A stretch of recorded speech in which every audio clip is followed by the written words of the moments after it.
We are coming to you live from Johannesburg. This is the Newsroom team. Yes, Kendall is here. I'm Evan Jansen, and so is Elvis with us. Good morning. It's a bright and kind of cool, breezy day here in the city of Gold. But Elvis, we're not talking about the weather today. We're talking about the land. We're talking about land, and it's a cold talk about the land this morning. It's a cold issue and a hard issue and a very emotive issue.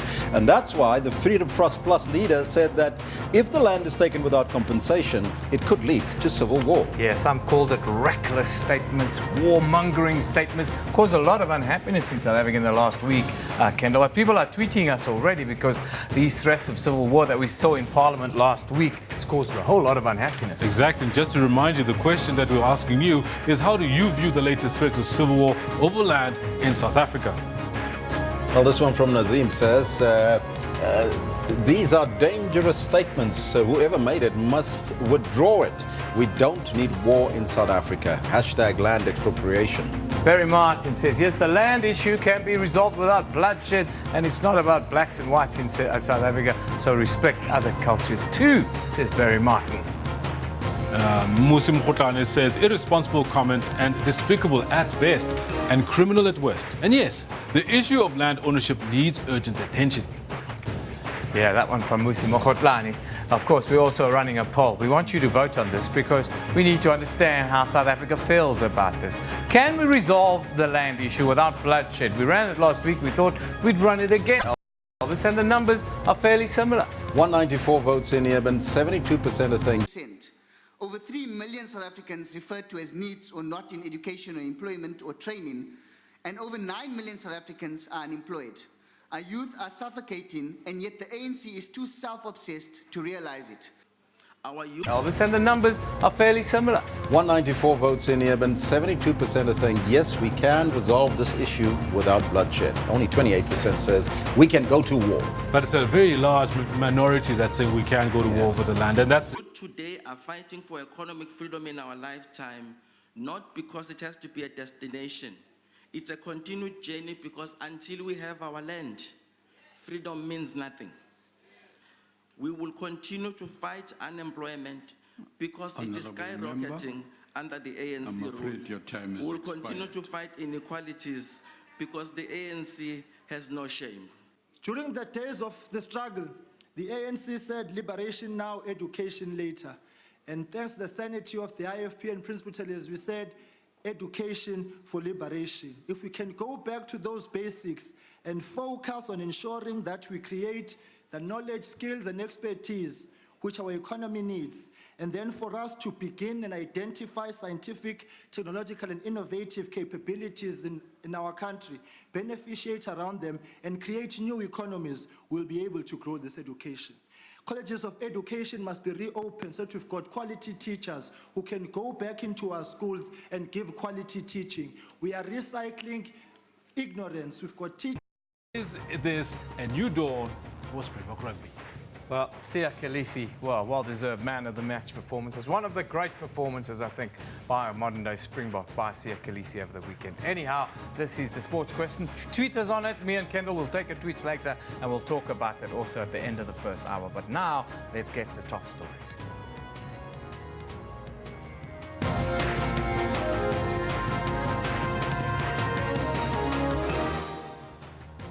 The public protector, Busisiwe Mkabane, is expected to brief the media this morning amidst accusations that she's sitting on top of important reports.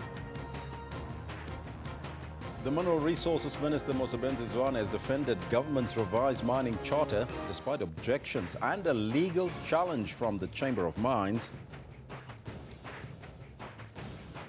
And there is hope that families could finally be able to bury their loved ones after today, as the Workers' Union meet with the Health Minister to break an impasse at the Gauteng mortuaries. Those are your headlines, but before we get there to the news, let's find out from Kendall Makamate what's happening on the sports field. It was hot as curry on the cricket grounds this afternoon. I mean, yesterday afternoon. Yes, it was. I wouldn't have said that, but I think it's as apt as anything I could have thought of. It's a borderline statement, that. Absolutely. But, you know, having said that, it was phenomenal. Pakistan were amazing. They actually We did. came to the underdog a little bit. Yeah, I should have put money on that match. I should have put money on Pakistan. It wouldn't have been smart money. People would have told you that. I would have been rich today. Good morning to you. This is what we have for you in the sports. That's gone up India. Surprise takes the catch. It's all over. Pakistan win. 158 India blown away in the final, and it's Pakistan who are through.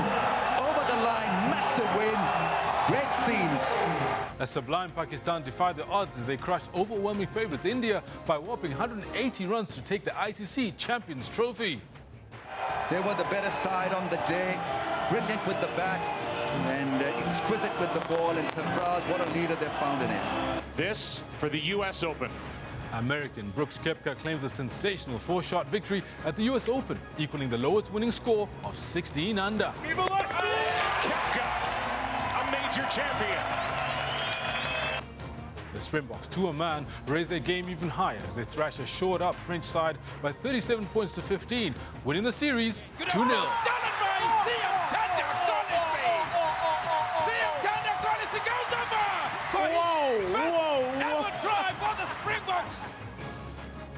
All this and more I've got for you later on the Sports Bulletin. For now, it's back to Elvis who's got the news.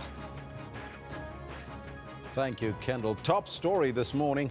The Democratic Alliance has urged the public protector, Busisiwe Mkhwebane, to release her reports of the Gupta family and other high-profile cases at a media conference to be held today. Now, this follows reports that since her appointment in October last year, Mkhwebane had failed to release numerous reports involving the Guptas. These include reports of the investigation into the illegal landing of wedding guests of the Guptas at the Waterkloof Air Force Base in 2013, the relationship between the family and certain ANC politicians, and the funding of the New Age and the ANN7 television channel. The DA Shadow Minister of Justice, Glynis Breitenbach, says, given the flurry of reports on state capture allegations, it is more important than ever that the public protector investigates and report without fear or favor.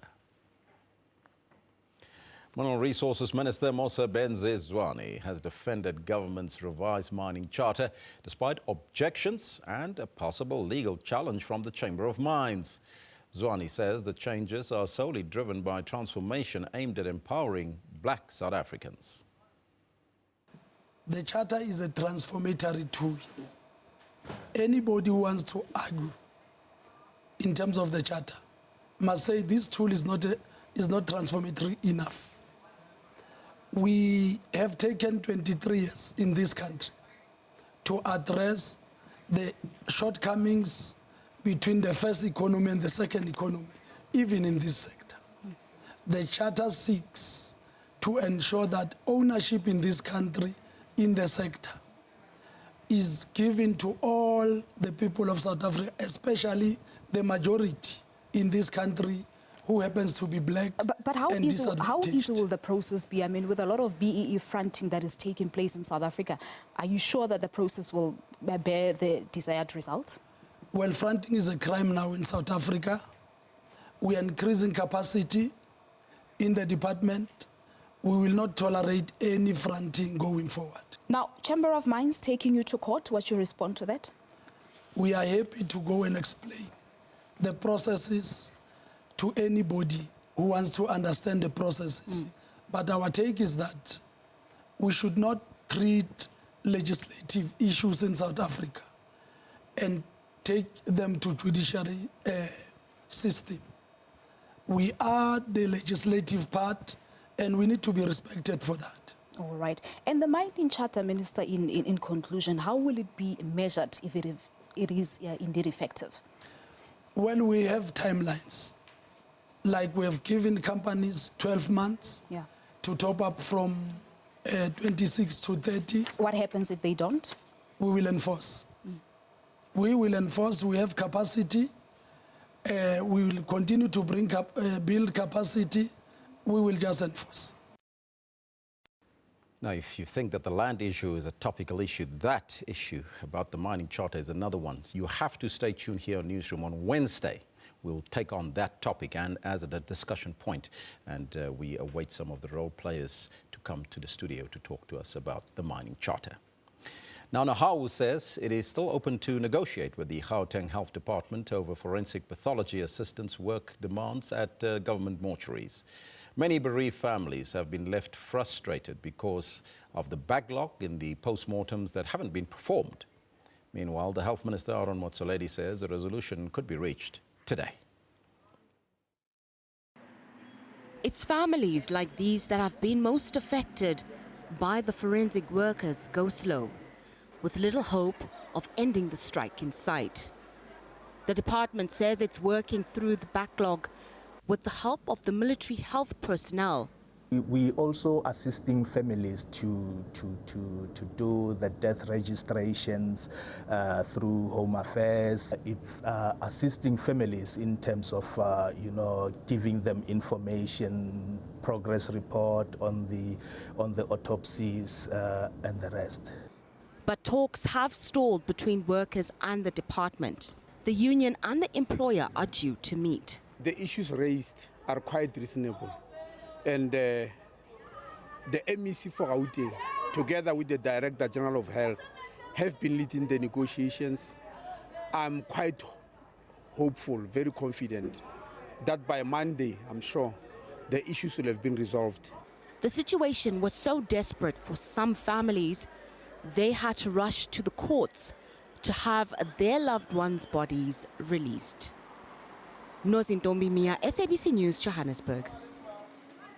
In developing news now, the British Prime Minister Theresa May said an incident which left 1 dead and 10 others injured near London Mosque was being treated by police as a potential terrorist attack. The Muslim Council of Britain said a vehicle hit people as they were leaving evening prayers. A 48-year-old man, a van driver was detained by members of the public at the scene and then arrested by the police. The person has been taken to hospital and will be subjected to a mental health assessment. Emergency services rushing to a North London street in the early hours of Monday after reports a vehicle rammed into pedestrians at Finsbury Park just after midnight. Police say several people have been injured, with many receiving treatment at the scene. The British Muslim Council says a van ploughed through a crowd of people as they were leaving a mosque after prayers. Authorities say 1 person has been arrested.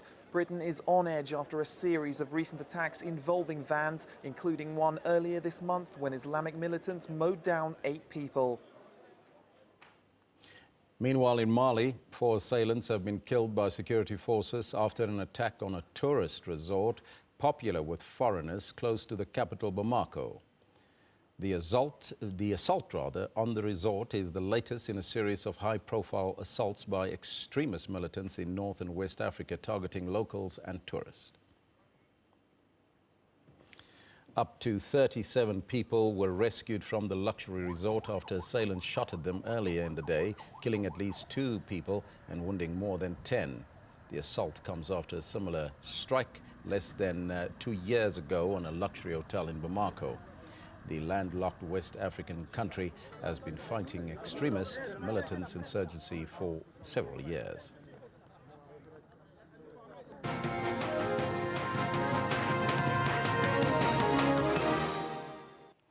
Threats that land can be taken without compensation from legal owners is extremely dangerous, and as such could even lead to civil war. Freedom Front Plus leader Dr. Pieter Groenewald uttered these words during the parliamentary debate on the acceleration of land reform. According to Dr. Groenewald, the rhetoric of land grabbing without compensation is clear that there is an election in South Africa and that the theme of that election will be land. He says it appears that there is currently a competition between the African National Congress and the economic freedom fighters on who can make the most promises over land to prospective voters. Now, to discuss this issue further, in our parliamentary studios, we are joined by FF Plus leader Dr. Pieter Groenewald. A very good morning to you, Doctor, and welcome. Good morning. Talk to me about civil war in relation to land. How did you come to that conclusion? Well, firstly, you must remember that land is a very emotional issue. And the land issue is not an issue that only started this year. It is coming a long way. In fact, in 2013 already, members of the ANC in Parliament stood up and said that the whites have stolen the land. And since then, even the president says that the land was stolen by the white people in South Africa.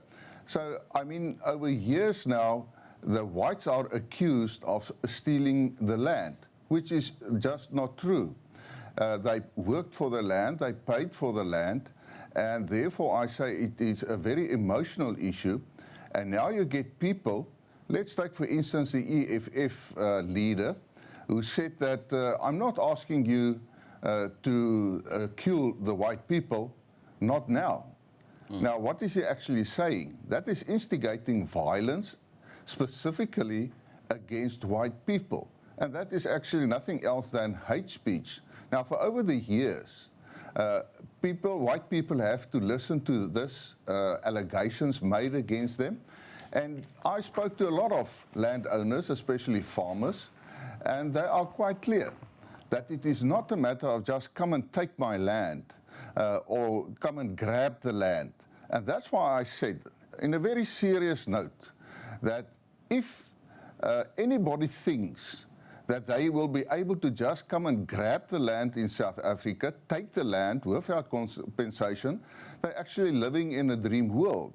And I said then that if you want to start a civil war, then they must just do that. And I'm quite serious when I say that, because I also see it as a responsibility from my side to say to people, stop this irresponsible remarks from the white people have stolen the land, we will take the land must be given, it must be expropriation without compensation. And that's why I said those words in the debate in Parliament. Are you then suggesting that farmers and white people have mobilized themselves and to prepare themselves for civil war?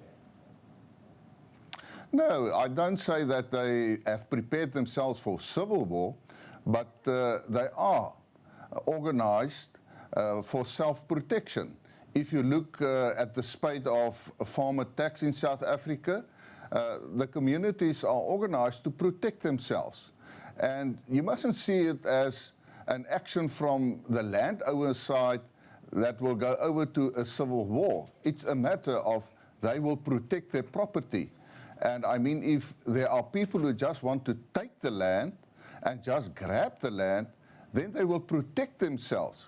And if they're going to do that on a big scale or nationally start with such a land grab, then you will get a situation where they will defend themselves, and that defense can create a situation where we can say that we will be having a civil war in South Africa. But is that not a fruitless exercise, perhaps, Dr. Groenewald? 5 million white people and, of course, the majority black people in this country. And is that perhaps the correct rhetoric in relation to civil war? If I heard you correctly, if you say it's not necessary to say this, I agree that it is not necessary to make the rhetoric used by other political parties' leaders, even the President of South Africa, and in numerous previous debates in Parliament, I've asked them to stop this. In fact, I even laid a charge with the Human Rights Commission against President Zuma when he said that. But the problem is they don't want to investigate it. And if you leave these people to just continue with this rhetoric, then you can create such a situation. And that's why I said that they must stop the rhetoric. If they want to do it for political gain, this is not a good subject, because it is an emotional subject, to have a political campaign based on land. And that's what I said, that it seems that there is a competition between the ANC and the EFF in the coming election that can say who can make the best promises to the people. And let me also say, people must not be misled. Just to have a piece of land doesn't make you rich.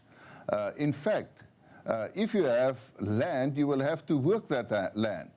And we have seen in the whole land reform in South Africa, that especially when it came to the restitution claims, that the claimants didn't want the land. In fact, the Minister of Land Reform, Minister Nkwinti himself, said that about 93% of the claimants preferred the money and not the land.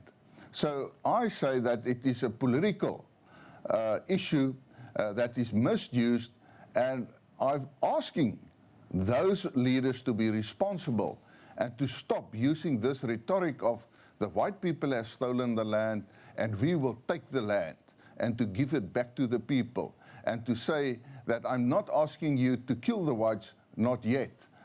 Those are phrases and words that is very dangerous, and we don't need that in South Africa. But in principle, as the Freedom Front Plus, are you opposed to land redistribution in South Africa? We said that there are many ways to go on this issue. For instance, we believe in the principle of a buyer, willing seller. At the moment, more than 20,000 farms are on the open market, even below market price. So we say that we live in a constitutional democracy, therefore we have to follow the laws of the country.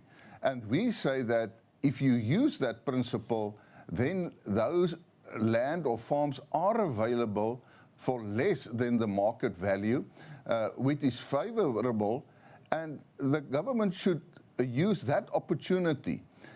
And it is wrong for the government to say that because of the principle of history, and maybe then that part of that history was, as you said, that people said it was taken by war. I want to prevent that, so let us not repeat the history in South Africa. Are you of the view then, Doctor, that the white privileged people will go to war over land in this country? Well, if you speak to some people, of course, they will take up arms. Let us be honest with each other. I mean, do you really think that landowners will just sit back and say, okay, I won't do anything, you can just take my land or my farm? I think you are very naive if you think that landowners will do that. They will protect themselves, and they have the constitutional right to protect themselves. They also have the constitutional right to protect their property. Therefore, I think people are misleading themselves if they think they will just be able to come and take the land and the landowners will do nothing about it and just sit back. Doctor, I thank you so much for your time and joining us in our Cape Town studios. Welcome. That was Dr. Pieter Groenewald, Freedom Front Plus leader, talking to us about civil war over land in this country.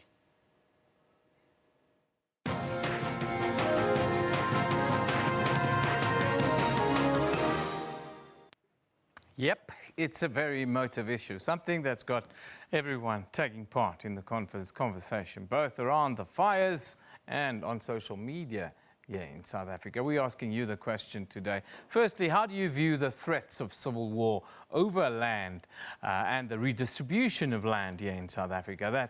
That's what we've been putting out to you guys. So let's have a look at some of the tweets with regards to this question, the threats that are made on civil war, certainly concerning threats. Marupeng Ramaiya says there will never be a civil war in South Africa and land is going to be given back to its rightful owners. It's empty threats, says Marupeng. Dipansu says to us, the government should have data of those whites that inherited land through the apartheid system. It's time to give back people's land, says Dipansu. This one from Marvin, and Marvin says to us, South Africa should look at what happened in Zimbabwe. If land reform process is ZANU-fied, this economy will crumble and more people will suffer, says Marvin. This one from Freddie Whitehorn, who comes in, he says, some people would like it, mainly because they don't have a clue what it entails. And I think you're talking about civil war in particular, Freddie. Yes, war is no joke.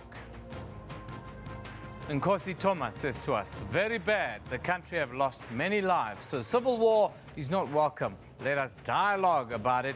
We will find a way, says Nkosi. That's the South African spirit. We always find a way. We have to find a way. And he talks about dialogue. Well, that dialogue is happening right here on the show now. That is what we do here at the National Broadcaster. We bring these issues to you. Of course, with that goes a poll. We've been running a poll and asking you to vote on the poll and tell us, what is the view of South Africans in general? More than 200 votes are in, and we ask you, can we resolve the land issue without bloodshed? Yep, straight to the point. 72% of that 200-odd votes tell us, yes, we can resolve the land issue without bloodshed. And that is a massive positive that so many, if we look at this poll, which is just a poll of 200-odd South Africans, they believe, three-quarters believe, we don't have to fight over this thing. We can resolve it. We can find each other on this conversation. And what are you guys tweeting us on this? Can we get past the bloodshed thing? Marvin is back with us. He says, if there won't be corruption in the reallocation of land process, then there won't be any bloodshed, says Marvin. Interesting one. Sitsaba comes and says, no, not at all, but we want our land back. Says no bloodshed, but the land is a non-negotiable. Barry Martin says, yes, the land issue can be resolved without bloodshed. And it's not about blacks and whites in South Africa, so respect other cultures too. Yes, we're going to talk to the Khoi and the San, who some say, well, they were here first. We'll speak to them a little bit later, but we'll also speak to some of the parties in Parliament and some academics about this very passionate discussion around land. Anyhow, let's just take a quick look around social media, what you should be looking at, these hashtags, how you should interact with them, what's trending. Of course, we'll start with one here in Johannesburg. It's causing a lot of trouble. It's the mortuary strike that's taking place here in Gauteng. Court has ordered autopsies as families need to lay their loved ones to rest. Striking staff are demanding similar benefits that pathologists receive. That's the hashtag mortuary strike. Now, of course, it's been a cracking sporting weekend. And the good news for South Africa is that the Boks won a series. They beat France 37-15 at the weekend. The hashtag is Springboks, and it was a virtuoso performance from Siya Kolisi. Moving further afield, shots were fired at a resort near Mali's capital, Bamako. 2 people are believed to have been killed. Around 36 guests were rescued and escorted out of the building. The Mali attack is still very much in the news and on social media.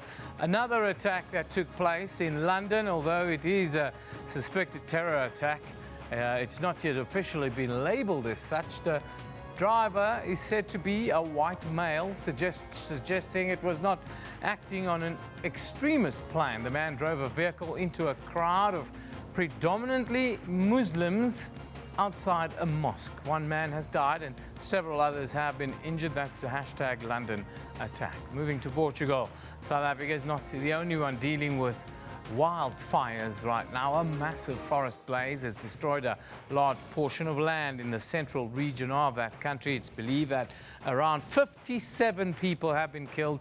Here's an image of firefighters resting as their hard work has tired them out. Hashtag Portugal fire. It looks very much as to what we've gone through in Knysna over the last couple of weeks, and our thoughts are with the people in Portugal today. Now, let's go look at our picture of the day. This one comes from Simon Tobakale, and he says, happy birthday, Dr.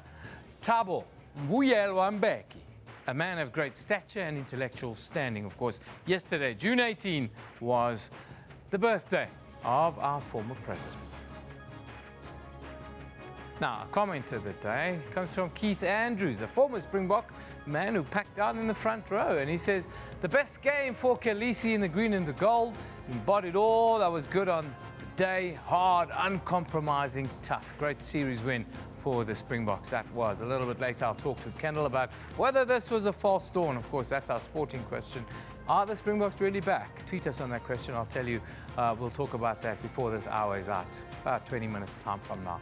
Let's take a look at what's in the courts quickly. We'll start here in Johannesburg, where 4 of the 6 men arrested for the murder of the Naidu family from Northcliffe are expected to appear in the Magistrates Court. Here, the bodies of Gregory Naidu, Melanie, and her 23-year-old daughter Raquel were found burnt in a field in Centurion at the beginning of this month after they went missing from their Northcliffe home. The suspects face charges of housebreaking, robbery with aggravating circumstances, kidnapping, murder, as well as theft. Still here in Johannesburg, the bail hearing of 2 men accused of killing 2 friends, Bongeka Pungula and Poppy Kwabe. They're expected to continue in the Protea Magistrates Court. The 2 women's bodies were found dumped in Soweto in May of this year. 43-year-old Alec Magagula and 25-year-old Sandile Nkosi have remained in custody. They will be appearing on charges of murder, robbery and kidnapping. Then down in the Western Cape, a 23-year-old man and his 23-year-old girlfriend are expected to be appearing in the Parow Magistrates Court on charges of dealing in drugs.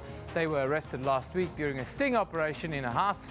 Police say an agent was employed to conduct a drug transaction at their property in Dromedara Street. Once the transaction was concluded, various police units swooped on the house and recovered 40,000 rand used in the operation. A variety of drugs including ecstasy and methadone, as well as cash and other documents, were seized. Still in the Western Cape, a man and a woman expected to appear in the Beaufort West Magistrates Court after they were caught this weekend in the Karoo town with a multi-million rand consignment of abalone.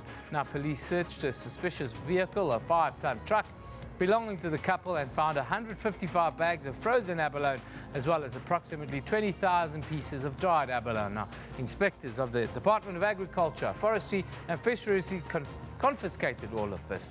We'll keep you updated. It's just one that's before the courts today. Don't miss it. We'll take a little break now. When we come back, we'll talk land to the NFP. They will give us their view of what happened in Parliament last week.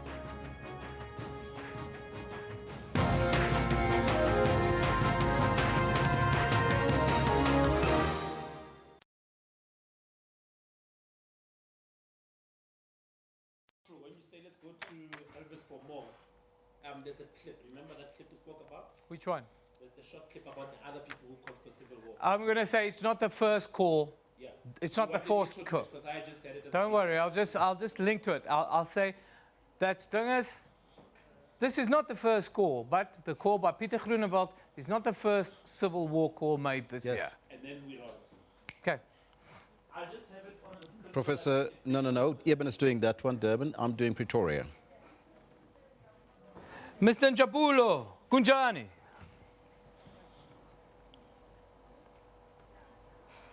Mr. Njabulo Mlaba, can you hear me, sir?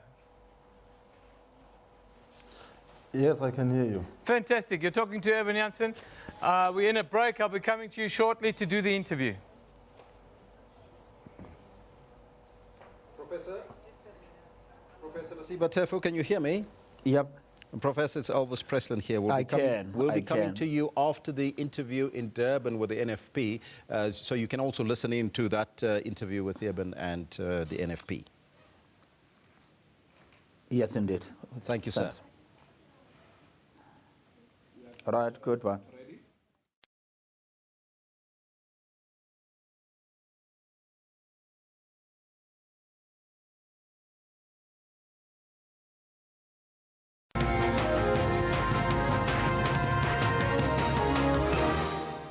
Welcome back. Issues around land reform have come to the fore in the National Assembly here in South Africa last week. That was with members of Parliament debating the willing buyer, willing seller policy. Now, the National Freedom Party, they initiated the debate by calling for the government to invoke limitation rights in the Constitution to speed up land reform, which they say is happening too slowly, at a snail's pace, actually. However, as you heard, the Freedom Front Plus leader said that the threats that land can be taken without compensation from legal owners is extremely dangerous and as such could even lead to civil war in this country. Now, to talk more about this emotional issue in our Durban studios, we are joined by Njabulo Mlaba. He's the National Freedom Party KZN member of the provincial legislature. Mr. Mlaba, thank you for being with us today. Well, greetings to you, sir. I appreciate the opportunity given to us. Please, you initiated the land debate in Parliament, talking about the slowness of this process. take us through your thoughts on land reform, and also if you can give us a response to Dr. Peter Groenewald, who again mentioned civil war in the discussions with us in an earlier interview today. No, firstly, I think let one clarify the issue of the civil war. I don't think there will be a civil war. What we're saying is that people should not take this as a black versus white fight. But I think in 23 years of democracy, let us all agree that we as the National Freedom Party believe that the government has failed to orchestrate the system. You see, the land reform has been stately, and the way that it has been orchestrated, I think it is not fair to the black people. If you consider that white people still occupy a larger portion of land, especially in KZN, so there won't be a civil war. It's just that the government needs to have its system in place to make sure that we give people the land accordingly. What do you then make of Dr. Peter Groenewald, the leader of the Freedom Front Plus, who says this could lead to civil war if it's not handled properly or if the land is taken without compensation? The big question is that why people are talking about civil war after 23 years of democracy. Let us face the facts here. It is true that white people occupy a larger portion of land. And what we are saying is that the government must revoke Section 39 of the Constitution. Because when you go to the Constitution, they say that the land belongs to everyone who lives in it. We believe as the National Freedom Party that the black people are still marginalized when it comes to the land issue. So when we talk about civil war, I think in 23 years of democracy, we don't need that as South Africans. But what we need is the government that will understand the views of smaller parties like the NFP, because we understand what we're talking about. We've got a system that we believe will help the country. Bring us on board, check the system, and then make sure that you involve people who are in serious need of land. Let us not forget that people have been chased away from their own land, from their land of their forefathers. Now let us have a system that will speak to the problem that we are facing. Other than the issue of the civil war, I think it is out of this league. What is your position as the NFP then on the willing buyer, willing seller principle that has brought us to the discussions we're having now? We've been advocating this for a very long time. It has failed dramatically, and it's not going to assist anyone in South Africa. The typical example is that here, if you are rich, you will get more land. If you are poor, not getting more land. So it goes back to the thing where you say that the richer gets richer, the poor gets richer. So in order for us to try and elevate the lacuna between the richer and the poor, let us have a system. The government must have a system of a land distribution. We must be having a system that will talk to us by saying that a certain individual must own a certain piece of land so that we'll be able to make people share the land equally.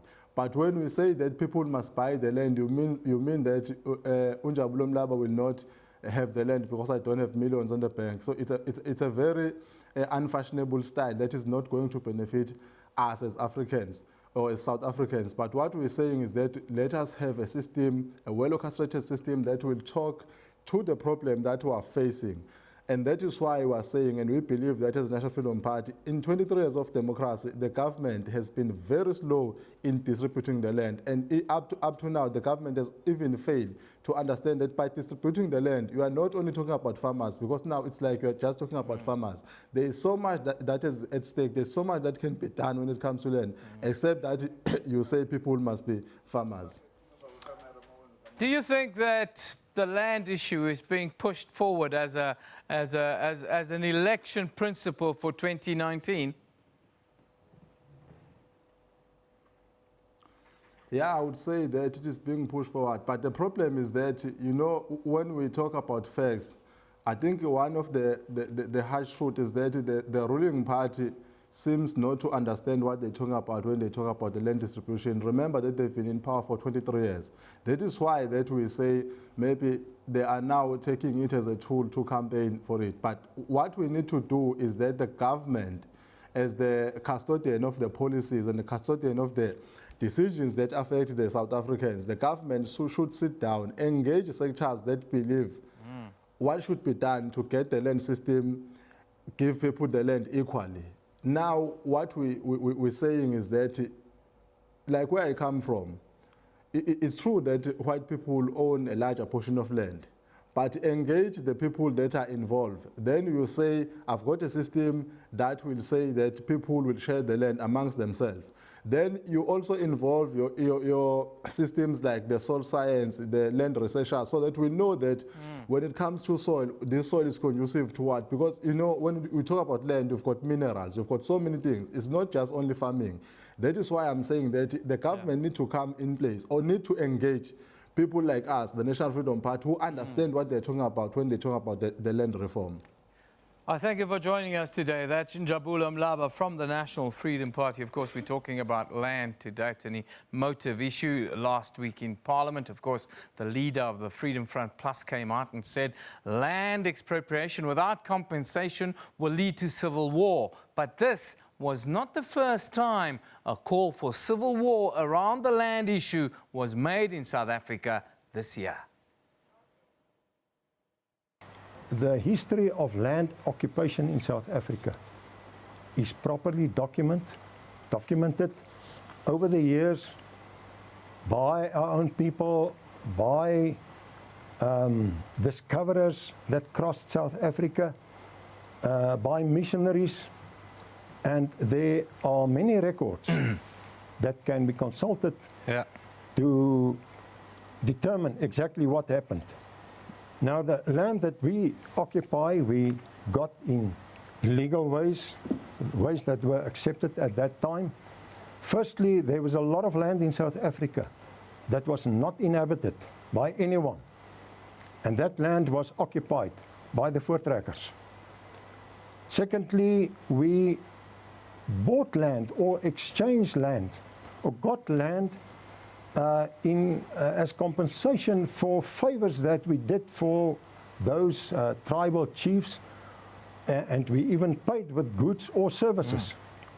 In 1936, we had that land law that was passed in which a lot of land that belonged to the white people at that time was also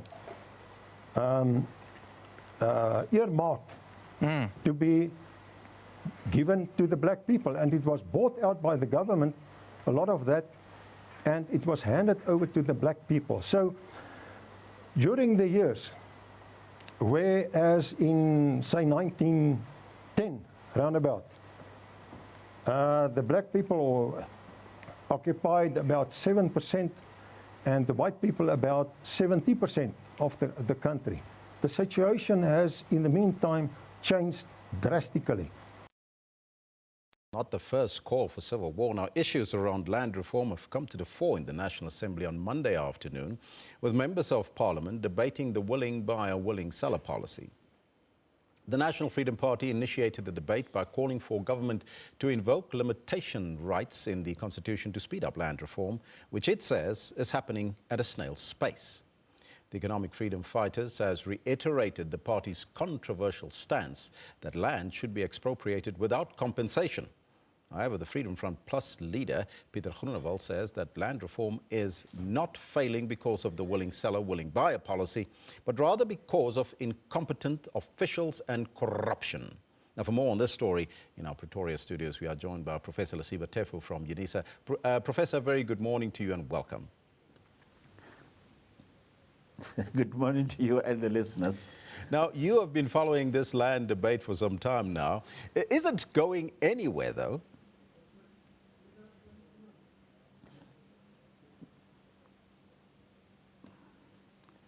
Yeah, Professor, can you hear me? Yeah. Professor, can you hear me now? I missed the question. Okay. I just want to check with you, Professor. You've been following this debate in relation to land for quite a while now. Is this debate going anywhere? And not only listening, but participated and also published on this subject. And the latest will be an article, scientific article, in the next two months. But the issue here is, we talk as if there is no enabling legislation, right, to address this matter. The Constitution and legislation is in place to enable us to do exactly what needs to be done.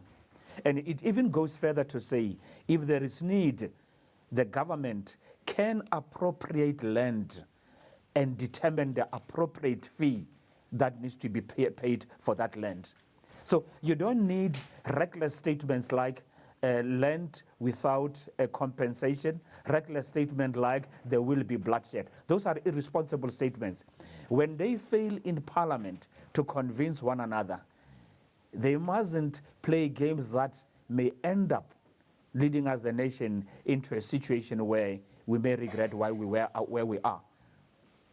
Now, the National Freedom Party initiated this debate saying that the willing buyer, willing seller policy is happening at a snail's pace. According to your observation, how true is that? Look, we talk about the land as if the blacks are not in charge, are not in control. At one level, you know, there is a man called Emil Cabral who spoke about the compradors, liberation heroes who move into parliament only to perpetuate the status quo. The ANC has the legislation, has numbers, and all it needs is a political will to do the right thing. One, we must also not shy away from some of the reasons that make perhaps the ANC or the government a little wary and steady in appropriating land with reasonable compensation. Because the question is, what happened to the land given to the blacks since 1994? Mm-hmm. Now, very little can be said in the positive about that. Now, when we spoke, very little can be said that has come out valuably out of that. Now, when we spoke to the Freedom Front Plus earlier, they indicated that there is enough land in this country for everybody, but there's not a land order that indicate what land belongs to who, and that the whites do not have all the land. Do you agree with him? Most of the land, according to the research, belongs to the state. It belongs to the state. And if the state had applied its mind to that, it would be reasonably easy to avail space. There will always be challenges when it comes to land, because when you say where is the land, it is in the countryside. Where people want land is in the metropoles, in the cities. That's where people are driven to. But if you develop, like the late Professor Herbert Vilakazi would say, develop the rural, the hinterlands, put the infrastructure, give them the necessary equipment to develop in terms of agricultural activity, you will stem the tide towards the main cities. The land belongs to the state in the main, but there are whites who are beginning to appreciate that they've got more than enough, which is a basis perhaps for conflict and discontent, who are willing to share that land. But equally, you've got the likes of Groenewald, who think what they have, they must own up and they must keep. And he makes one shameful statement that says, we did favors to blacks by giving them mirrors and this and that for them to give us land. I don't want to go back into that debate. It is archaic and less helpful. Now, but staying with that debate, though, because Dr. Peter Groenewald's response to this discussion, he mentioned civil war as the alternative if land is taken without compensation. What do you make of that, and is that perhaps the way to go? He's very irresponsible, I must say. I would have loved to engage him on this one and to remind him of the late Ter Blanche, and also to remind of my countrymen who came from Limpopo driving to Northwest to try to defend the call for ownership of land by the whites through the guy from Ventersburg, Eugene Ter Blanche. Eugene Ter Blanche. You remember what happened to the white fellows in that bluish Mercedes-Benz. I hate to recall that scene. The likes of Groenewald, it's about time they retire and allow the young ones who can engage on the basis of reason and logic. That's a reckless statement. There are no whites, in my view today, who have an appetite for a civil war. White people and young ones in particular are willing to share the space and the resources to the extent possible and within the confines of the law. And I advocate for that. Just in conclusion, Professor, and very briefly, what is the solution then? How do we deal with this land issue in a fair and justified manner? The government must take the lead. And it must use the laws that are available at disposal. Otherwise, it will allow opportunists, political opponents, to stem in and derail them. That's number one. White folks who have more than enough land, they must also avail that land at reasonable cost. Number 3, land ownership by foreigners make land too expensive for my people to access it. Land ownership, as the Guto Commission said in 2002, must be suspended when it comes to for white fellows. And where land is given to the blacks, let's give them capacity to till the land and to make it productive. Otherwise, we'll keep saying the blacks cannot till the land. The blacks want money rather than the land, precisely because we don't give them the necessary support. Professor, thank you so much for your time and joining us here in our Pretoria studios there. Professor Lesiba Tefu is from UNISA. So, that's the question, of course, that we pose to you as well today. Do you think that we can resolve this issue without bloodshed, the issue of land in this country? That's the question. Let us know on the Twitter handle as well as on the Facebook page. But right now, it's time to talk sports with Eben and Kendall. Yeah, we'll continue the land debate in the next hour after 10 o'clock. We'll have Black First, Land First. Yeah, if they make it, we'll also speak to the Khoi and the San about their views on this whole issue around land. But the Boks, well, they've got their eye firmly back on the World Cup in 2019, I'm told. We've been asking you this question. Is it a new dawn for the Springboks now that we see them beating France so handsomely over the weekend? Kendall? France are not the best team in the world. That needs to be put out there. However, France are a very good side who can't beat anybody on a very good day. And the Springboks, what they did to France is beat them 2 weeks in a row, almost exact same margin. 37-15 first time, 37-16 second time around. Everybody expected a backlash from the French with the incoming Clermont and Toulon players who just finished the top 14 final. Their captain was away, made something like 8 changes their coach did to the Rwanda side this coming Saturday, and the Boks made sure that it didn't make a difference. In fact, they raised their game to a man. Every single one of those 15 and their replacements played for the jersey, played for national pride, and it was phenomenal. Siya Kolisi, though. Siya Kolisi stepped up and put in one of the great performances, I would think, in the last decade or so by a flank forward with completely dominating proceedings, both in contact and in creative. Yeah, no, he did. And you know what he did, though, which is quite telling, is afterwards he gave credit to the coaching staff. He gave credit to his teammates for the skills coaching that they had, the fact that everybody stood up and everybody played as a team, as a unit. And yes, what he did was stand out, but so was what Kudi Oosthuizen was doing. So was what Elton Jantjies, Jan Serfontein, Warren Whiteley, the captain. It was a phenomenal performance by 15 men wearing the green and gold.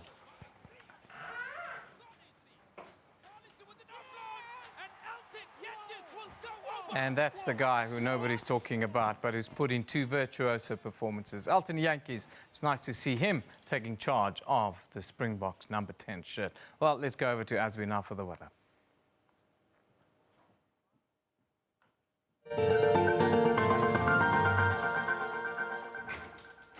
Thanks very much and warm welcome. Let's take a look at your weather details on our satellite image. We're seeing some few clouds sitting over the interior of South Africa and some form of dense clouds over the interior of Eastern Cape, resulting to 30% chance of showers. We are expecting an evening development over Western Cape that will bring up to 80% chance of showers due to a cold front that's on its way towards the Western Cape, and it's quite windy over the interior of the Cape region for today, with wind speeds up to 55 kilometers per hour. And we also have a warning of high fire danger, so please do take note of the 30% chance of showers over the interior of Eastern Cape, going to Western Cape 30 and going all the way to 80%. Just partly cloudy skies over the interior of South Africa and very isolated showers over the interior of Zimbabwe, going along the coastal regions of Mozambique. Over the northern parts, we're only seeing showers over the interior of DRC, and similar conditions can be seen for tomorrow over the DRC. Moving towards the southern parts, partly cloudy skies, very sparsely arranged over the interior of Zimbabwe and Botswana.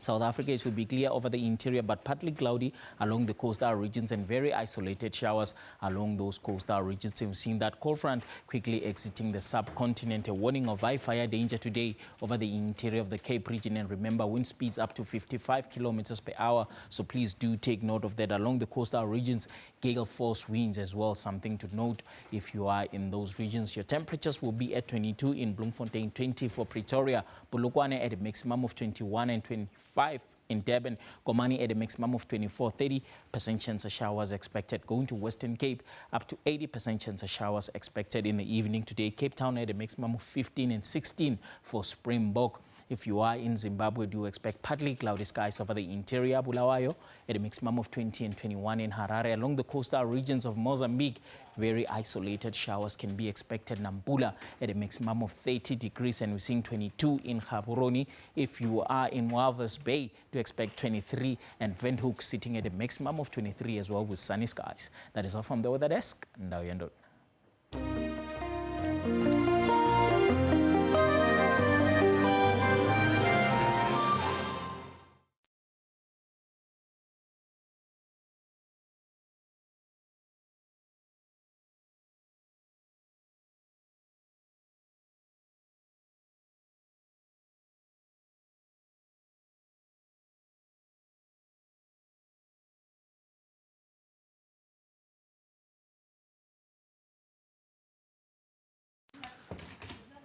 Got a chick telling me now. What? The Land Act of 19. 3 tweets and 5. Okay. Never happened. Yes, I can hear you. The director was still speaking. You know, in 1910 Sorry. it was illegal.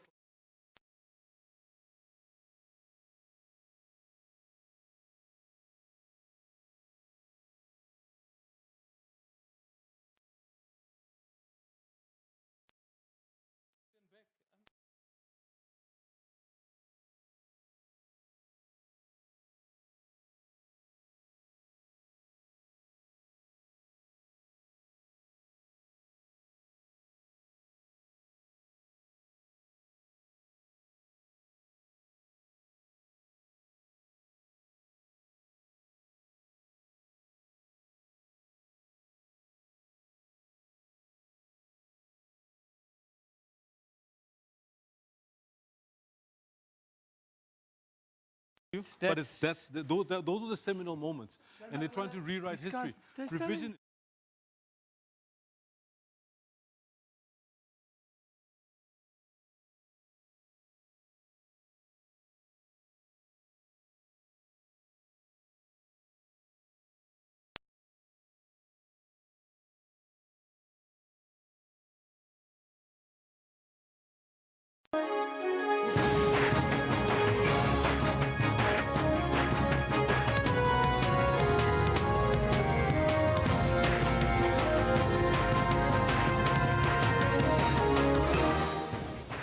It's just gone 10 o'clock here in Johannesburg, Central African time, that is. Very warm welcome to you and welcome back. If you haven't joined us, a very good morning to you from myself and Kendall Makamati. Yeah, no, it's a very good morning to be alive. Very interesting news we've got on the go. Yeah, interesting discussion. Of course, the focus is on the Freedom Front Plus leader, Peter Groenewald, who in Parliament says last week that if the land is taken without compensation, this would lead to civil war in South Africa. So this is the question, the first question on the issue that we put forward today, Kendall, is that how do people view these latest threats? Some say wholly irresponsible, as we heard Professor Teffel said a little bit earlier there. Very irresponsible at this time. The response has been quite measured and quite heartening, to say the least. That it is people say, look, you know, it's irresponsible to making those kind of comments. However, Cindy Talani says canvassing for votes should divide the nation. The onus is on our leaders to present a workable solution on this land issue. Workable solution, Cindy. Thank you. That's what it is. Not a political solution ahead of elections. Munye J says, law has been protecting land thieves, no negotiations over land redistribution. Land needs to be given back to blacks. Is it only blacks, Munye? Is that a question? Michael, the big M, what does he say, Kendall? He comes with, how do I steal your car? And when you want to recover it from me, I demand compensation. The Land Act of 1910, they say, comes to mind, and forced removals from the 60s onwards. These things really did happen in South Africa. What are your views? Well, we're also running a poll on the land issue, and we've been asking you guys to vote on the poll and tell us what you think. Kendall, can we resolve the land issue without bloodshed, is what we've asked. Once again, we asked this question last week. So important, we're asking it again. 237 votes have come in. 70% say yes, we can resolve the land issue without bloodshed. 7 out of 10 people watching this show, and by default then 7 out of 10 South Africans kind of feel that we can solve this problem. It's not an insurmountable problem. We can solve it without bloodshed if common sense prevails. I think that's what people are talking about. Common sense has to prevail. Guys are tweeting us on this question around the bloodshed. Dani Gerber says to us, it's serious and should be prevented at all costs. Hate speech will never resolve this sensitive issue.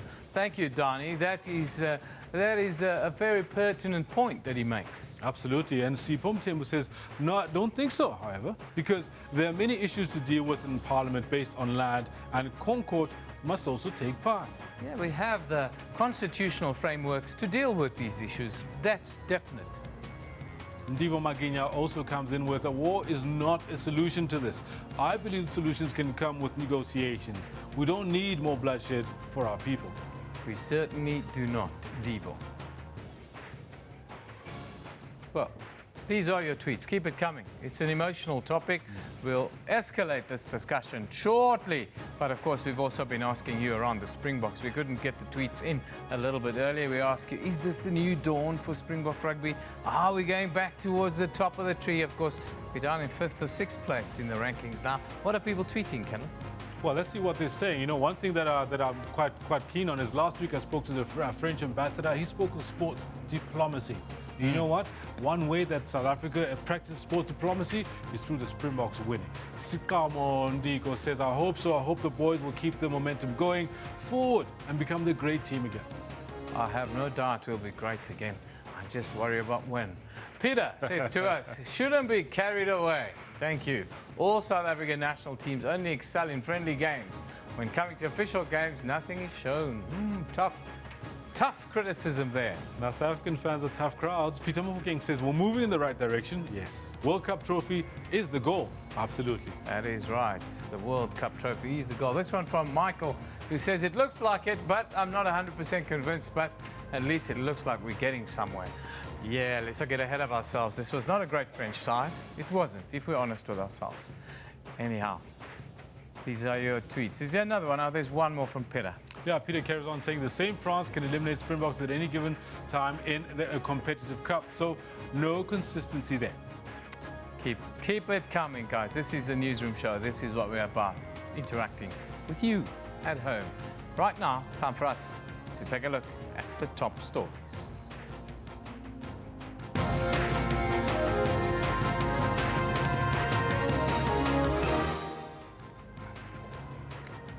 Public Protector Busisiwe Mkhwebane is expected to brief the media this morning amidst accusation that he's sitting on top of important reports. Mineral Resources Minister Mosebenzi Zwane has defended government's revised mining charter despite objections and a legal challenge from the Chamber of Mines.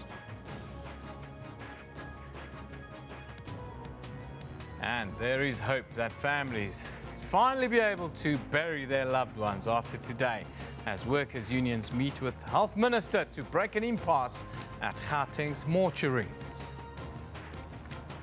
Those are your top stories at 10. Let's go over to Kendall to see what's happening in the world of sport. Evan, thank you very much. It's a massive Monday morning. Lots to celebrate. The Springboks have done themselves and us absolutely proud. Definitely something to look forward to, how they play against the All Blacks when that comes up later in the Rugby Championship. Good morning to you. I get ahead of myself sometimes. This is what we've got for you in the sports today. That's gone up India. Safras takes the catch. It's all over. Pakistan win. 158 India blown away in the final, and it's Pakistan who are through. Over the line, massive win. Great scenes. The sublime Pakistan defy the odds as they crushed overwhelming favourites India by a whopping 180 runs to take the ICC Champions Trophy. They were the better side on the day. Brilliant with the bat and exquisite with the ball. And Safraz, what a leader they found in it. This for the U.S. Open.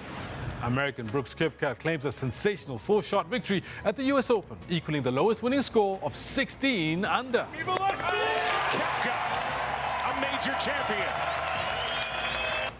The Springboks, to a man, raised their game even higher as they thrashed a short-up French side by 37 points to 15, winning the series 2-0.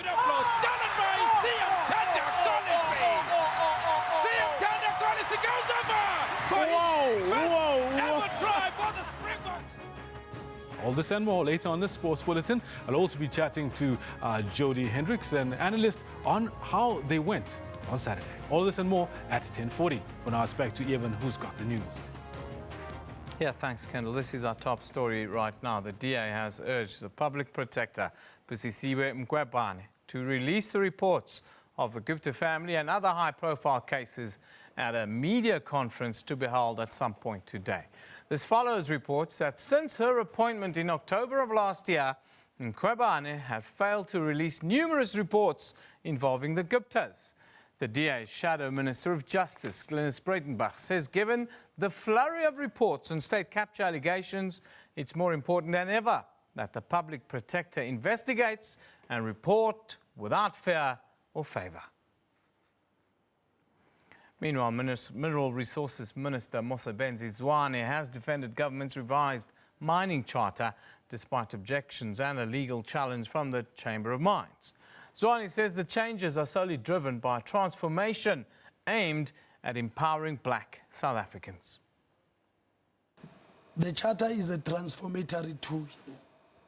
Anybody who wants to argue in terms of the charter must say this tool is not transformatory enough. We have taken 23 years in this country to address the shortcomings between the first economy and the second economy, even in this sector. The charter seeks to ensure that ownership in this country, in the sector, is given to all the people of South Africa, especially the majority in this country who happens to be black but how and easy disadvantaged. will the process be? I mean, with a lot of BEE fronting that is taking place in South Africa, are you sure that the process will bear the desired results? Well, fronting is a crime now in South Africa. We are increasing capacity in the department. We will not tolerate any fronting going forward. Now, Chamber of Mines taking you to court. What's your response to that? We are happy to go and explain the processes to anybody who wants to understand the processes. But our take is that we should not treat legislative issues in South Africa and take them to judiciary system. We are the legislative part and we need to be respected for that. All right. And the mining charter, Minister, in conclusion, how will it be measured if it is indeed effective? Well, we have timelines. Like we have given companies 12 months to top up from 26 to 30. What happens if they don't? We will enforce. We will enforce. We have capacity. We will continue to build capacity. We will just enforce. Nahawu says it's still open to negotiate with the Gauteng Health Department over forensic pathology assistance work demands at government mortuaries. Many bereaved families have been left frustrated because of the backlog in post-mortems that haven't been performed. Meanwhile, Health Minister Aaron Motsoaledi says a resolution could be reached at some point today. It's families like these that have been most affected by the forensic workers go slow, with little hope of ending the strike in sight. The department says it's working through the backlog with the help of the military health personnel. We also assisting families to do the death registrations through Home Affairs. It's assisting families in terms of giving them information, progress report on the autopsies and the rest. But talks have stalled between workers and the department. The union and the employer are due to meet. The issues raised are quite reasonable. And the MEC for Gauteng, together with the Director General of Health, have been leading the negotiations. I'm quite hopeful, very confident, that by Monday, I'm sure, the issues will have been resolved. The situation was so desperate for some families, they had to rush to the courts to have their loved ones' bodies released. Nozintombi Mia, SABC News, Johannesburg. Now, a developing story in the United Kingdom. British Prime Minister Theresa May says an incident which left 1 dead and 10 others injured near a London mosque was being treated by police as a potential terrorist attack. The Muslim Council of Britain said a vehicle hit people as they were leaving evening prayers. A 48-year-old van driver was detained by members of the public at the scene and then arrested by police. The person has been taken to hospital and will be subjected to a mental health assessment. Emergency services rushing to a North London street in the early hours of Monday after reports a vehicle rammed into pedestrians at Finsbury Park just after midnight. Police say several people have been injured, with many receiving treatment at the scene. The British Muslim Council says a van ploughed through a crowd of people as they were leaving a mosque after prayers. Authorities say 1 person has been arrested. Britain is on edge after a series of recent attacks involving vans, including one earlier this month when Islamic militants mowed down 8 people.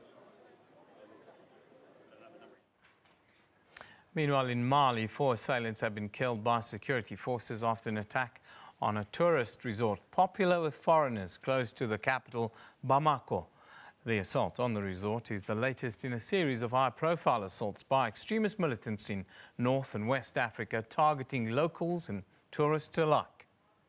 Up to 37 people were rescued from the luxury resort after assailants shot at them earlier in the day, killing at least 2 and wounding more than 10. The assault comes after a similar strike less than 2 years ago on a luxury hotel in the same city. The landlocked West African country has been fighting extremist militant insurgency for several years now. Now, further afield, Portugal has declared 3 days of mourning following a forest fire that has left 62 people dead now. Another 54 have been injured and taken to hospital. Most of the victims were caught in their vehicles. Now the blaze is possibly the deadliest ever forest fire in a country used to woods burning almost every summer. Local residents said they'd been left to their vehicles' own devices for hours without firefighters while their cars and houses burnt. Some complained about poor forestry reserve planning, which has left many wooded areas unattended. The government has sent 2 army battalions to help emergency services. The European Union says it will provide firefighting aircraft. Of course, here on the show today, we've been dealing with a land issue, and we've been asking you about the threats made in Parliament last week with regards to civil war over land. How do you view these latest threats that were made? We've talked about we will talk to it at length. Let's just see what you guys are tweeting us now, because you guys are certainly giving us lots of interaction. This one from Carlo. Carlo says, we cannot live our lives in fear for war. We really need to sit down and start talking about how we go about sharing. Wonderful tweet there from Carlo. Robert says, Newsroom, people of colour are more integrated than ever. We should not allow such rhetoric by politicians. No to civil war. Lubuya says, let's share this land. There's no need for civil war. And Peter Mofokeng says, politicians must take it easy. Yes, this is a burning issue, but we don't need shortcuts that will affect us and the future of our children. Some very good tweets, very conscious tweets, wonderful tweets. Of course, we've been running a poll. We've asked you to vote on this poll today. We've asked you, can we resolve this issue without bloodshed? Can we resolve the issue of land without bloodshed? Now, 237 votes in. Unfortunately, we haven't updated this poll yet, but 70% of you are saying, yes, we can. Yes, we can. Now, the threats that land can be taken without compensation from its legal owners is extremely dangerous, and as such could lead to civil war. The Freedom Front plus its leader, Dr. Pieter Groenewald, uttered these words during a parliamentary debate on the acceleration of land reform last week. In South Africa, that you can take the land without compensation, you're living in a dream. Let me put it quite frankly to you. If you want to start a civil war in South Africa, do that. Do that. And I told you before, that don't misjudge. The point of order is, he can't stand there and threaten civil war for a radical program of land occupation. It's not parliamentary to threaten civil war. If you want civil war, Chief, don't threaten it there. Thank you. Well, I've asked you guys to be voting on that poll after these pronouncements, and the poll that you saw a little bit earlier wasn't updated. Well, we've updated with your latest interactions on it. We've got 242 votes. 70% are saying yes, we can resolve the land issue without bloodshed in South Africa. Now, black first, land first. President Andile Mngxitama said that President Jacob Zuma's call for expropriation of land without compensation must be supported. However, they don't want words, they say, they want action. He went further to say that all land in white hands in South Africa was attained through colonial theft, and that most of the strife experienced by black people today was due to this long injustice. Now, in our parliamentary studios, we are joined by Ncedisa Mpemnyama, BLF's Western Cape chairperson. A very good morning to you, and thank you for being with us today. Greetings, Eben. Greetings to the viewers also. I'm happy to be here. Now, last week, you know about the debate that went down in Parliament, and Dr. Peter Groenewald even repeated it today on the show this morning. He said, without compensation, there'll be civil war. What is your take on that? You see, when we took over, right, the Mandela dispensation, we did not make white people to respect us. These are the reasons why we still have racists like this uttering these things, because racists feel like they can say whatever they want to say. As black people, I think we must be united on a program to take over the land, take the land from white racists. They don't deserve it anymore. And it's just rantings of a racist, old racist who's irrelevant. What we want is the ANC to support Jacob Zuma for society, black people, the majority, to be united, all political parties, to fight these racists. We are not going to move forward in this country and create jobs and create security and have dignity as black people if we are not united. The land question, as Fanon says, is about the colonizer and the colonized, and there will be conflict. There has never been a resolution of the land question outside of a conflict with racists like Helen Zille, who tweet all these despicable racist things and deny colonialism, you see. Tell me about your party's view on the land, and do you think that there's a danger of land being used as a political football ahead of the 2019 election? Yes. We have written to all branches of the ANC and to the president also, and all political parties. We say that black people must not use this thing as a joke or just an electioneering thing. We believe that the land is important, is the source of wealth of this country, and it's not a football for policy things.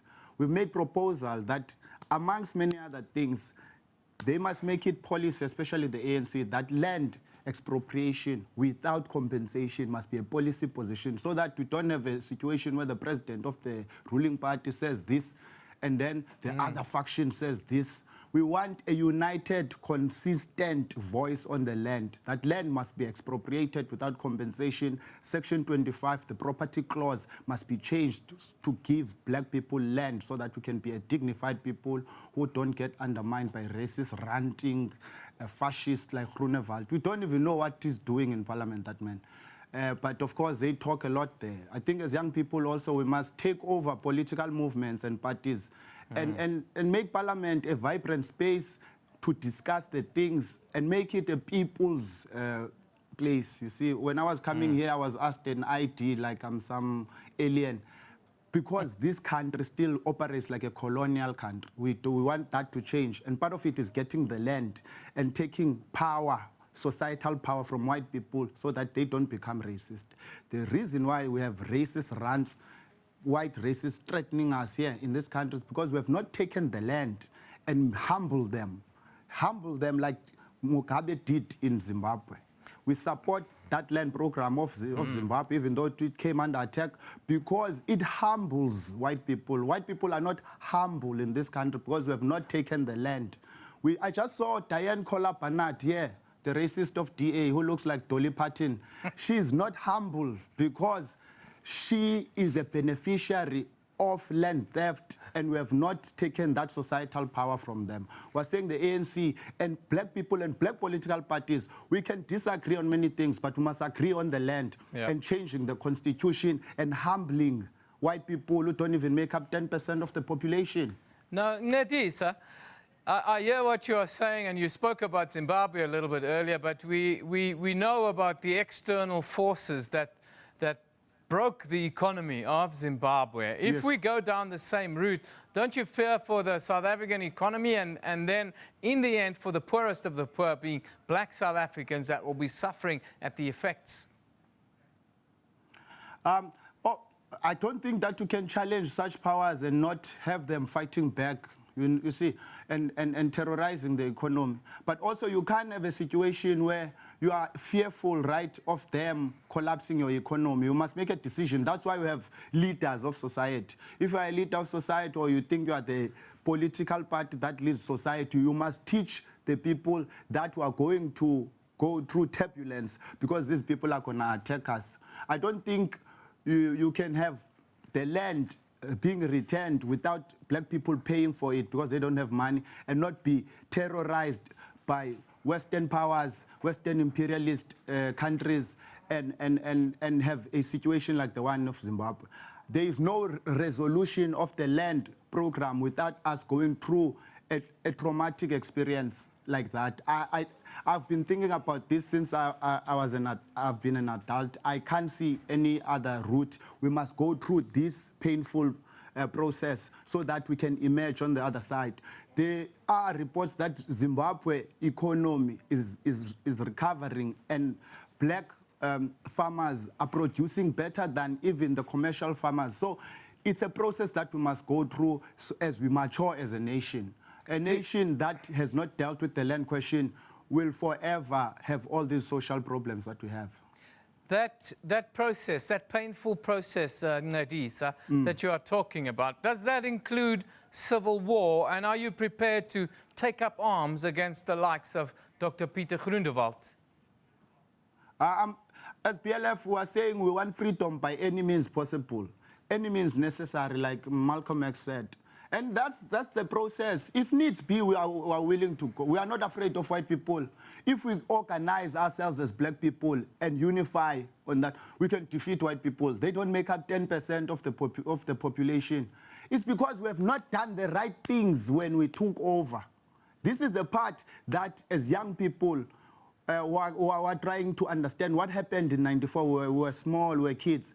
We are now saying you did not do enough to make these people respect us. If we need to go to a civil war, so be it, because we can't continue to see our brothers and sisters in the township addicted to tick.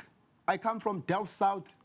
People there are addicted to tick because we have not resolved the issue of the land and jobs being created through the land. You don't do anything outside of the land. You can't build black people RDP houses. And whites are living in suburbs, beautiful places, and you think they won't be arrogant. The ANC government now must support Zuma. It must not just be a political fight so that they can take over and do the same thing. We want land expropriation without compensation. And that process is going to go to a situation where we must arm ourselves, because white people, we know the racists of Groenewald, they have military, supposed security companies where they teach their kids how to shoot, and we don't have this. All we have is 400 parliamentarians who make a lot of noise and fight, and then they post selfies together on Instagram. We are serious about the land issue as young people, and as BLF, we want unity. We'll force people into unity if needs be, because it's important. This thing is about the future of this country. We can't be dictated to by racists and also imperialist powers that threaten to pull their investors away. So be it if that's the case, or we'll find an alternative. The world is not just about America and its God complex. We can speak to other people and do business as Africans and get rid of the colonial borders. The dream of Kwame Nkrumah of uniting Africa must reignite again if we want to fix the issues of Africa, which are centrally posed on the land question, my brother. Nedisa, thank you for joining us today. That is the BLF's Western Cape chairperson, Nedisa Mbenyama, talking to us passionately, as you heard there, about the land that has to be returned at any cost to the people of South Africa. Of course, we've been asking you that as our question today. How do you view the threats that were made of civil war over the land by Peter Groenewald in Parliament last week? And of course, he made those similar statements on the show a little bit earlier today. You guys are tweeting us because this is something passionate. South Africans are passionate about this. Sipho Mthembu says, "Sir, that man who was talking about a civil war, I hope he knows what he's talking about. We don't want that nowadays. We must discuss," says Sipho Mthembu. June B says to us, "Kibbutz system, a sharing community generating economically and socially independent society, communal ownership of property, yes." That's a different take on it. Interesting one. Sipho comes back, he says, "No, I don't think there must be bloodshed on land. Look, the civil war is not pop and place. Lots of lives will be lost. Engagement first." Yes, sober view there. Melanie Webb says to us, "Newsroom, it infuriates me when South Africans speak so flippantly of civil war. There are no victors in a civil war," says Melanie Webb. Melanie, there are lots of calls for this, but there are also a majority of South Africans who don't want bloodshed. We ran a poll a little bit earlier. 70% of our viewers are saying we don't want civil war. Look here, we asked this question: can we resolve the land issue without bloodshed? 242 votes are in, 70%. Yes, almost 3/4 of South Africans are saying to us on the show, we don't want bloodshed. We can resolve this issue without bloodshed. Let's now go onto our Facebook page quickly and show you what are the stories there you can interact with. Now, the South African Weather Service says another cold front is expected to hit the Western Cape this week. Yes, cloudy and cold conditions can be expected there. Forecasters say although Gauteng won't be affected much, minimum temperatures will be quite low on the Highveld. Then we also see 4 of the 6 men arrested for the murder of the Naidu family in Northcliffe here in Johannesburg will appear at the Centurion Magistrates Court today. Finally, the Home Affairs Department has given the assurance that its offices across the country will open and operate normally today. This follows after a proposed strike over allowances over Saturday shifts was averted.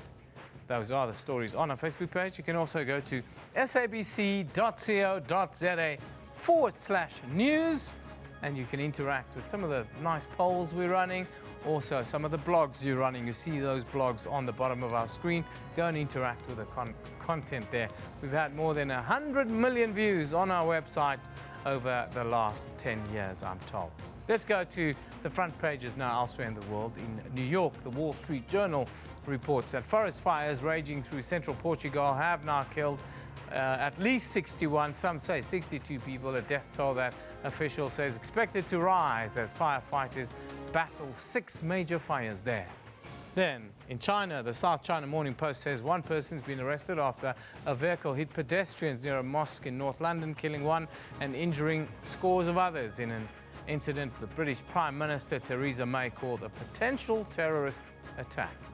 Then, the Jerusalem Post reports that less than 48 hours after terrorists killed a female border police officer guarding the old city's Damascus Gate and wounded 2 others in the Muslim quarter, police arrested 350 Arab suspects who illegally entered Jerusalem from the West Bank. Those are the top stories from elsewhere in the world. Here in South Africa today, well, we're still talking about the land issue, and we will continue to do so with what representatives of the Khoi and San communities after a short break.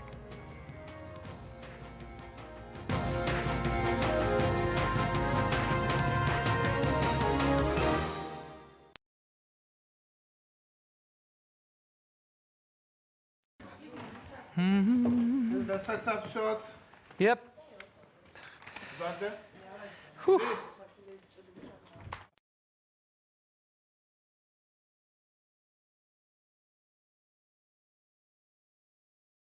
You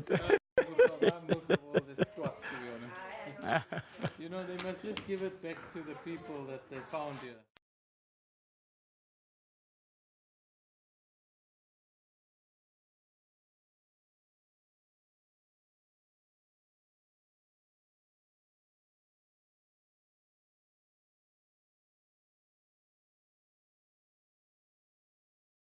Important. And can they update it, please, Cisflo?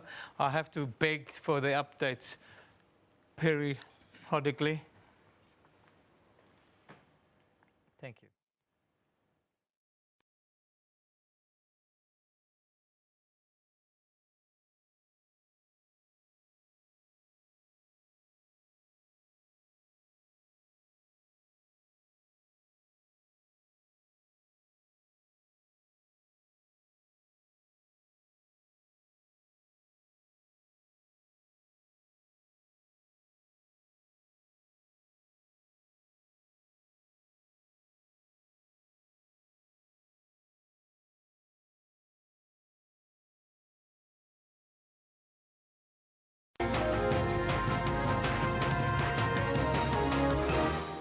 We're talking land, yes, and you are passionate about this. We can see it from the reaction now. The Rural Development and Land Reform Department has urged the Khoisan community to lodge land claims like everyone else.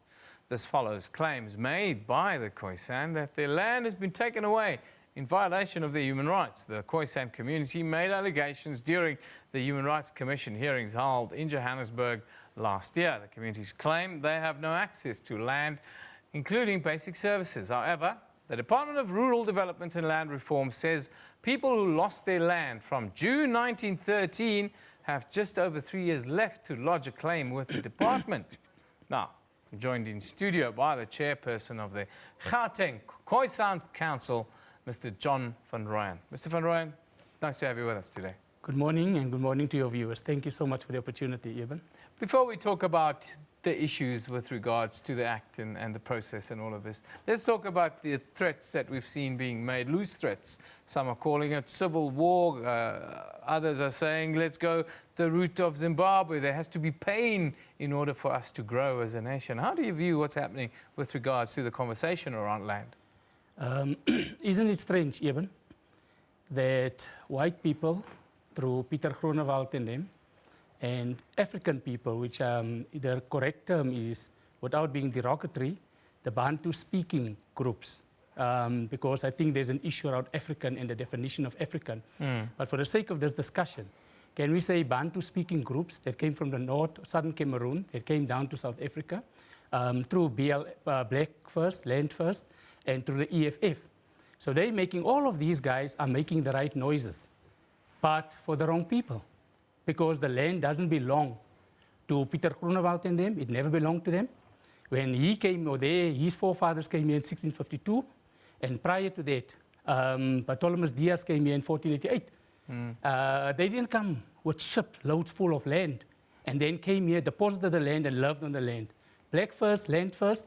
They didn't come. I mean, carrying land from southern Cameroon on your back or on your head, all the way down here. It couldn't have happened. So there were people here, and the indigenous people were here long before that, long before the 1488s, long before the 1652s. And those people were, in fact, the Bushmen, or the San, and then the Khoi. We call them today the Khoi and the San, or the Khoisan. Yeah. And those people were here. So in historical records, historical books, when you look at Bartholomew Diaz, when he came here in 1488, the first people that helped him were, in fact, the Khoi and the San people. When you go to Van Riebeeck and them, the first people that helped them were Harry the Strandloper and Kurtoa. So they assisted them. So, and they were not Bantu speaking. They were Khoisan people. They were indigenous people. And those are the people that were here first. So they had a land. They didn't have to come and carry land from wherever they came. They were found here. So all of these, you call them travelers that came there, they then intermarried with these Khoi and San communities? Yes, over years, many, many, many years, you know. So yes, it started, I think it started, there's some research that has been conducted by Dr. Cyril Gromnik, and he claims that there was a group of Indian people, Indian men, because they were always looking for gold.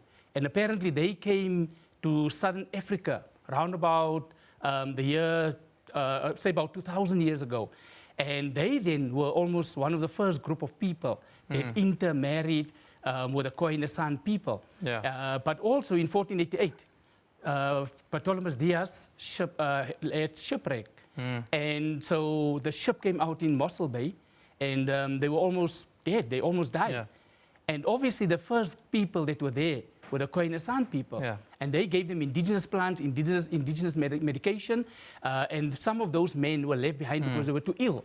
And so some of them then intermixed with the Khoi and the San people. So already in 1488 probably that happened. So one of the first governors, Simon van der Stel, was married to a woman of Indian descent, which kind of talks to the point that you're making. Yeah, exactly. Let's talk about the restitution process. What would you like to see happen with regards to the land here in South Africa? We have requested, and we've called for this, for an amendment in the Constitution. And the amendment in the Constitution should say something like, in the preamble, where we, the people of South Africa, recognize that the San and the Khoi, or the Khoi and the San people, or Bushmen, or Hottentot people, are the first indigenous people of South Africa. Let's keep it to South Africa for now. And therefore, and basically that. And then in chapter 12 of the Constitution, where it speaks to traditional leaders, there shall be a house of traditional leadership, etc. Just put in there indigenous leaders, indigenous and traditional leaders. Once you do that, Eben, then you start dealing with the issues of who are then the rightful owners of the land. So if the indigenous people and the San and the Khoi people are recognized, then it means the land then belongs to them. And everything on the land and under the land, underneath the land. So the minerals and those kinds of things. But we are saying, yes, then it means that we will then own, or we have ownership or claim to ownership of everything. The issue then is that we understand that under the circumstances now, for over 300, 400, 500 years, there's other people that's been here, other people that claimed land, other people that, as they say, stole the land or whatever way. But we need to come to a negotiated settlement. So this issue of civil war, where from the other sides they're talking about that, we are saying no, if need be, yes, we'll probably enter the fold, if need be. And I think our people are ready for that as well. But we are saying, why do that? Why are white people fighting? Why are Bantu-speaking people fighting for our land? Why don't they do the honorable thing? Why don't they call us in and they say, give the land, let's amend the Constitution.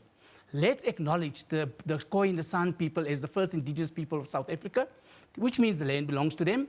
Let us sit around the table with them and let us then see how we can split up this land, how we can share the land, and then move towards nation building.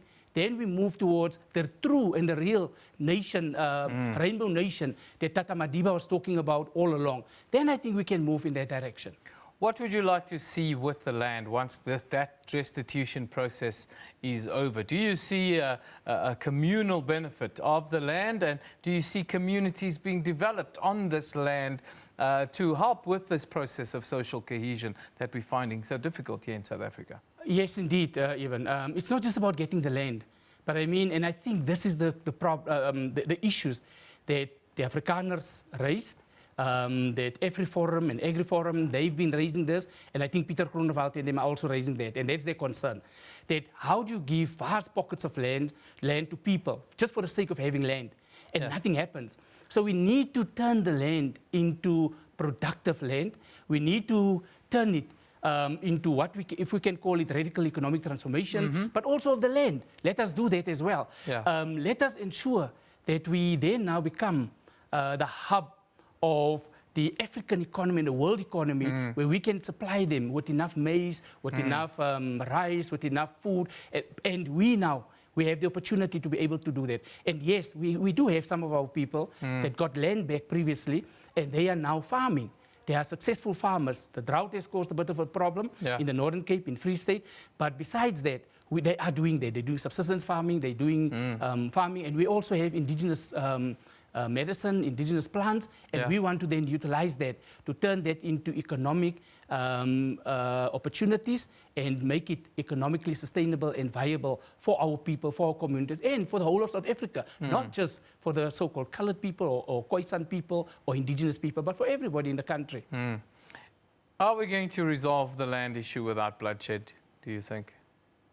If everyone else starts speaking the truth in this country, and internationally, the United Nations, the African Union acknowledges that, and the land gets returned back to the Khoi and the San people or the indigenous people of South Africa, then there won't be bloodshed. There's no necessary for blood. There's not necessary for bloodshed.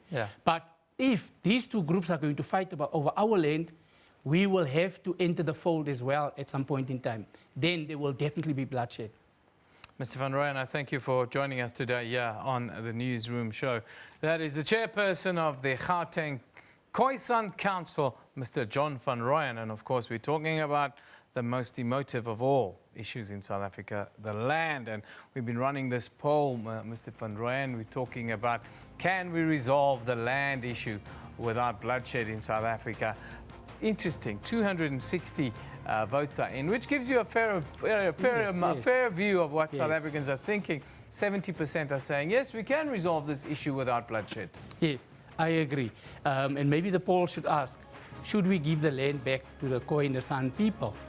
And is that not the right thing to do? And let us see what that poll what the results will be in terms of that poll. That's a discussion for another day. That would be very interesting. What do you think about that? But let's take a look at your tweets on this question for today. This one comes from Siabonga Mhlanga, who says, Newsroom, we can't even develop the rural areas and informal settlements, but we want the land. Stop deceiving us and give us jobs, says Siabonga. Sipho Mthembu says, this issue can be resolved also if parties in parliament can come together instead of blaming the president. This needs us all, says Sipho Mthembu. Then Pro Shashi comes and says, but it's still the same black people who are used as red ants against blacks who grabs pieces of what was stolen from them. Very interesting. And it's a discussion, I promise you, that has as many points of view as it has angles. We're going to take a little break. When we come back, you'll be watching Kendall Mahamate with your sport.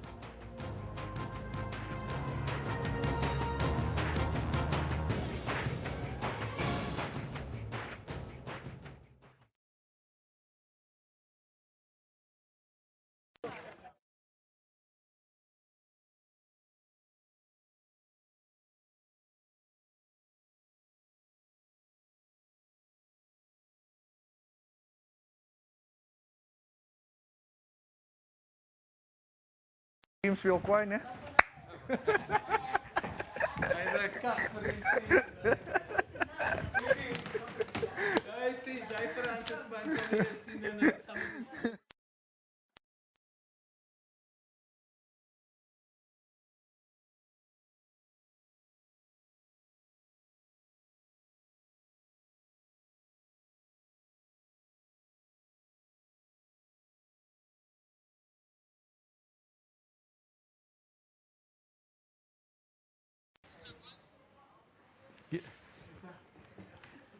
Yes, Oslo, Jody.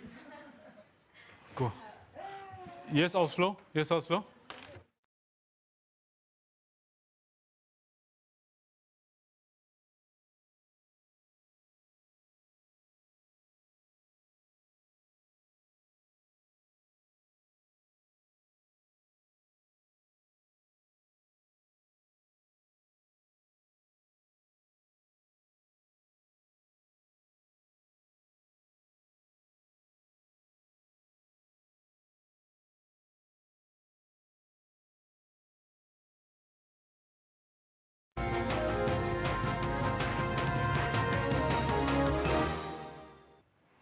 Welcome back, as even promised. My name is Kendall Makhamati, but I've got a whole lot of sporting action to bring to you in terms of news. Now, first up, we start off with how amazing it was that Pakistan won the match that they have, beating India, defying all odds to take on the final of the IC Champions Trophy. Now, they defied the odds to defeat India in the final of the IC Champions Trophy, the Oval in London. Pakistan posted a mammoth 338 for 4 in their 50 overs after being invited to bat thanks to a maiden one-day ton from Fakhar Zaman.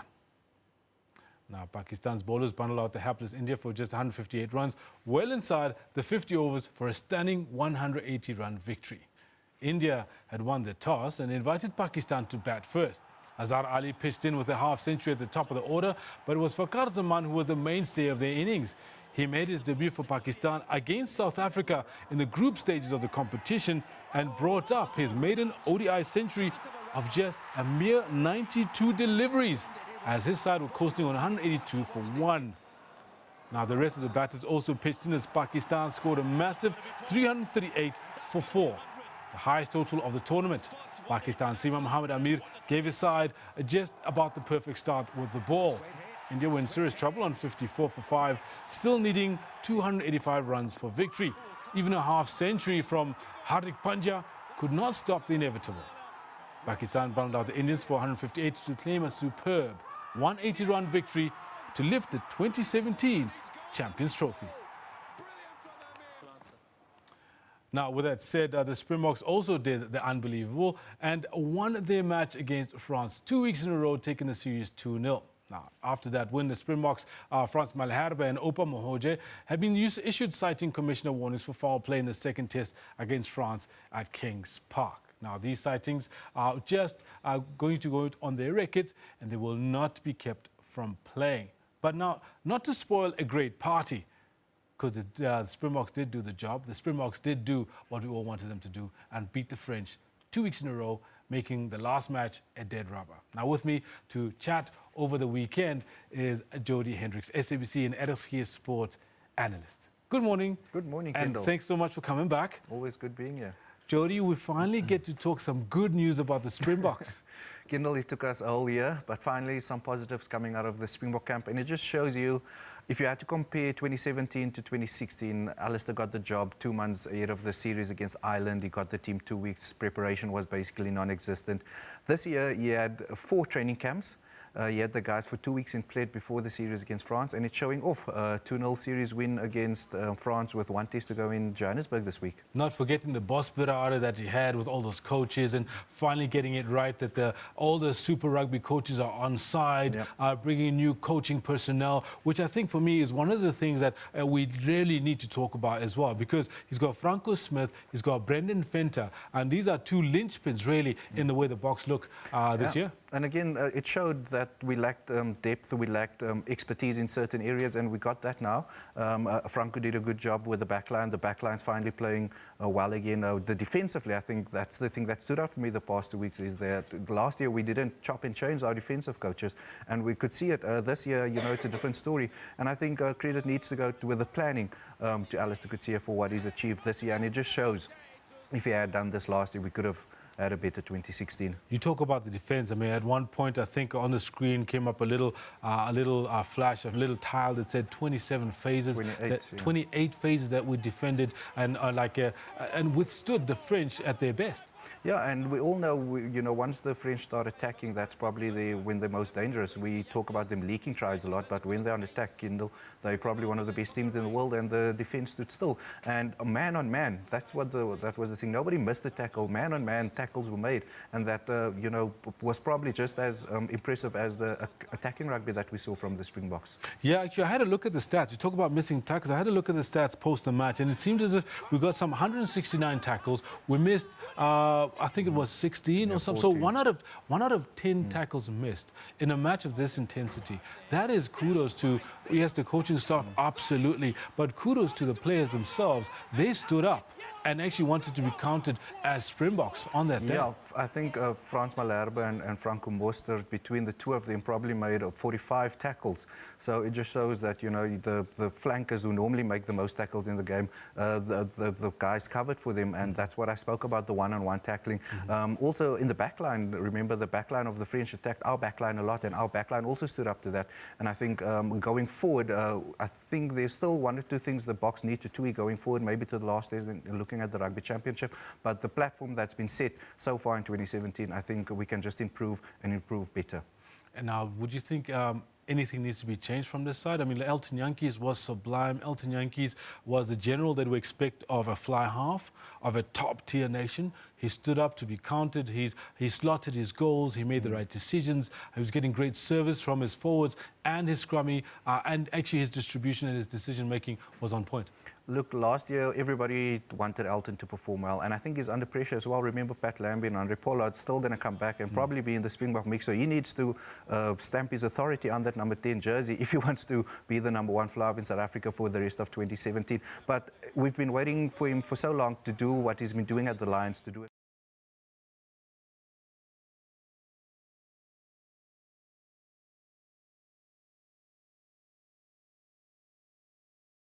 I think he is by far the best fly-off in South Africa at the moment, and it also shows something he couldn't do last year. Kendall, was the difference in Elton Jantjies as a player when he plays behind a winning pack.